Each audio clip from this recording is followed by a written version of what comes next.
30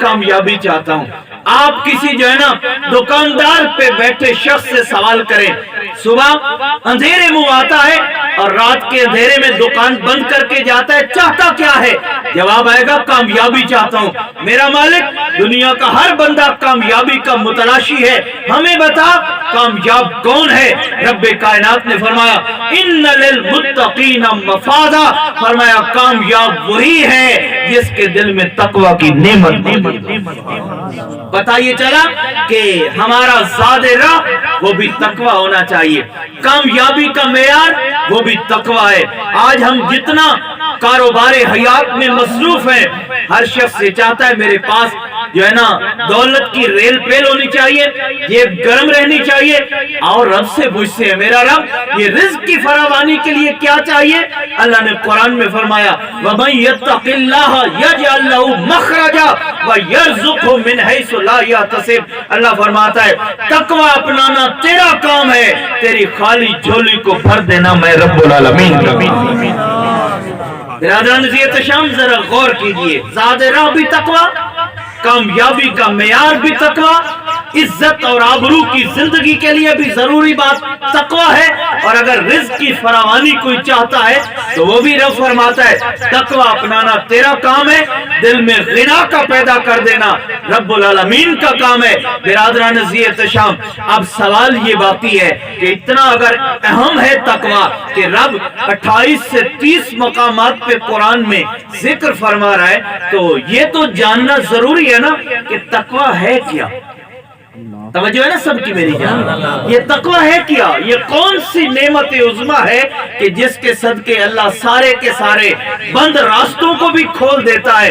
تو تقوی کی اگر اس خوبصورت تعریف کو دیکھا جائے تو مجھے یاد آتی ہے بات حضرت ضیاء الامت پیر کرم شاہ رحمت اللہ تعالی علیہ کی.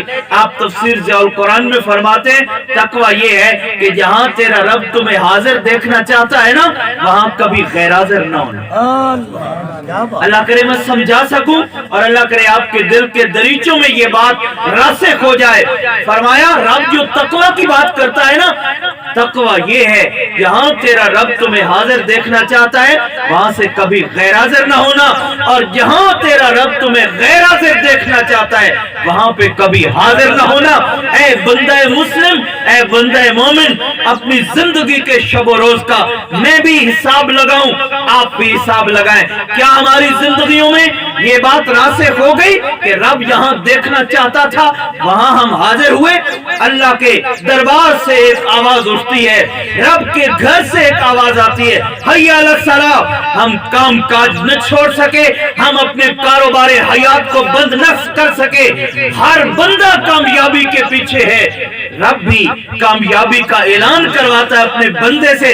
اللہ فرماتا ہے میرا بندہ اعلان کر حی علی الفلاح, کامیابی چاہتے ہو اپنی جبین نیاز میرے دربار میں جھکا دو, میں رب تمہارے ساتھ وعدہ کرتا ہوں کہ جبین نیاز جھکانا تمہارا کام ہے, اور تمہاری خالی جھولی کو کامیابی سے بھر دینا میں رب العالمین. ہم کن چیزوں کے پیچھے لگ گئے؟ قرآن ہمیں کہاں لانا چاہتا ہے, ہم کس راہ پہ چل رہے ہیں, اور قرآن ہماری رہنمائی کس راستے کی جانب لگا رہا ہے. برادران عزیز احتشام, اگر قرآن کے صفحات کو دیکھیں نا تو خالق فرماتا ہے یا ایھا الذین آمنوا اتقوا اللہ, اے ایمان والو تقوی اختیار کرو, اللہ سے ڈرو. وَلْتَنْظُرْ نَفْسٌ مَا قَدَّمَتْ لِغَدٍ, مالک فرماتا ہے ہر بندہ دیکھے کہ تم میں سے ہر شخص نے کل کے لیے کیا بھیجا, کل کے لیے کیا بھیجا. میں اپنے گریبان میں جھانکوں, آپ اپنے گریبان میں جھانکیں.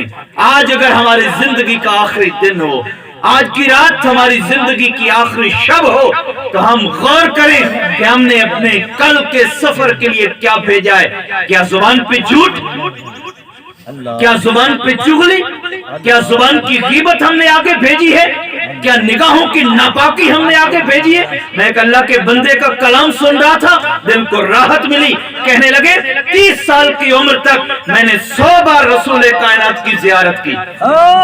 آپ کی توجہ ہے نا میری جانب؟ ہر بندے کی تمنا ہے کہ میری آنکھ بند ہو، میں سو جاؤں یا مصطفیٰ کہتے کہتے، کھلے آنکھ صلی اللہ کہتے کہتے، تمنا یہی ہے آقا خواب میں جلوہ گر ہوں، میرے کریم کی مجھے زیارت نصیب ہو۔ پوچھنے والے نے پوچھا 30 سال کی عمر تک 100 بار آقا کریم کی زیارت، وجہ کیا ہے؟ کون سا وظیفہ کرتے ہو؟ فرمایا اور تو کوئی وظیفہ نہیں کرتا، جب سے سنا ہے نا کہ آنکھیں پاک ہوں تو نبی کے جلوے دکھائی دیتے ہیں۔ فرمایا خدا کی عزت کی قسم 30 سال کی عمر ہو گئی، میں نے اپنی آنکھوں کو آلودہ نہیں ہونے دیا، جب سے آنکھیں پاک رکھی ہیں سوتا ہوں آمنہ کے لال خواب میں آ جایا کرتے ہیں۔ برادران زیت شام، آسان سا وظیفہ ہے، آقا کریم کی زیارت چاہتے ہو نگاہوں کو پاک کر لو۔ امام شافعی فرمایا کرتے تھے آج تیری نگاہ اگر کسی نامحرم عورت کے اوپر پڑے گی، یاد رکھ جب تک اس دنیا میں تو زندہ ہے اس وقت تک مرے گا نہیں جب تک اپنے گھر کے اندر نہیں دیکھ لے گا۔ آج میرے جوان، میرے دوستوں، میرے عزیزوں، یہ جوانی کی دہلیز پہ قدم رکھنے والے آباء جو ہے نا بغیر اپنی زندگیوں کا مشاہدہ کریں۔ میں کہا کرتا ہوں تیری جوانی اس لیے نہیں تھی کہ تو کالجوں کے دروازوں پہ گزارتا، تیری جوانی اس لیے نہیں تھی کہ تو ہوٹلوں کے اوپر بیٹھ کر گزارتا، تو اڈوں کے اوپر بیٹھ کر اپنی جوانی کو ضائع کر دیتا۔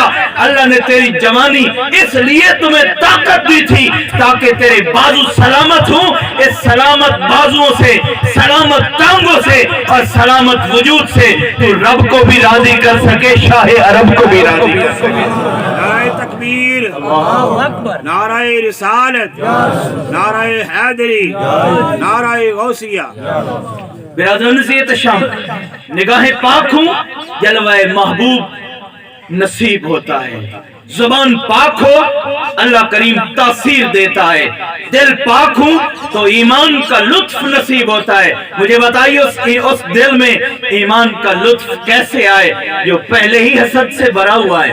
میری 2-3 باتیں کڑوی ضرور ہوں گی لیکن دل میں جگہ دیجئے گا۔ برادران زیت شام، اس دل میں ایمان کا سرور کیسے آئے جہاں ہمیشہ صرف ڈیرا ہی اس بات نے ڈال رکھا ہے کہ میں نے 2 بندوں میں لڑائی کیسے کروانی ہے۔ اس دل میں ایمان کا نور کیسے آئے کہ جس دل میں کینہ ہو، بغض ہو، جس دل میں حسد ہو، کسی کی نعمت کو دیکھ کر بندہ برداشت نہ کر سکے اور یہ کہتا پھرے اللہ کرے اس سے چھن جائے، میرے پاس آ جائے۔ اللہ کے محبوب نے فرمایا الحسد یاکل الحسنات، فرمایا حسد تو نیکیوں کو ایسے کھا جاتا ہے جیسے آگ سوکھی لکڑیوں کو کھا جاتی ہے۔ میرے دوستو، میرے حضرت شیخ کریم فرماتے تھے اگر تو چاہتا ہے نا کہ تیرا دل اللہ کے ایمان کے نور کو محسوس کر سکے، فرمایا دل کو 6 چیزوں سے پاک کر۔ تیرے دل میں حسد نہ ہو، تیرے دل میں بغض نہ ہو، تیرے دل میں کینہ نہ ہو، تیرے دل میں ریاکاری نہ ہو، تیرے دل میں طمع نہ ہو، تیرے دل میں تکبر نہ ہو۔ میرے دوستو، آج ہم 2 نفل پڑھ لیتے ہیں نا تو خواہش یہ ہوتی ہے کہ کم از کم 5 لوگوں کو تو پتا چلنا چاہیے نا کہ اس نے 2 نفل پڑھے ہیں۔ آپ 10 روپے دیے اللہ کے راہ میں تو دل میں خواہش اور تمنا یہ ہوتی ہے کہ مسجد کا امام میرا نام بھی لے، میرے باپ دادا کا نام بھی لے۔ حضرات اگر چاہتا ہے کہ کیف امام کا تمہیں نصیب ہو، ایسے صدقہ کر، دائیں ہاتھ سے دے، بائیں ہاتھ کو خبر نہیں ہونی چاہیے۔ ریاکاری عموماً ہمارے معاشرے کا یہ ایک روگ بن چکا ہے۔ کام کوئی بھی کیا، نیکی کوئی بھی کی، اس میں دکھاوے کو شامل کر لیا۔ اس کو شرک اصغر کہا گیا۔ توجہ ہے نا سب کی؟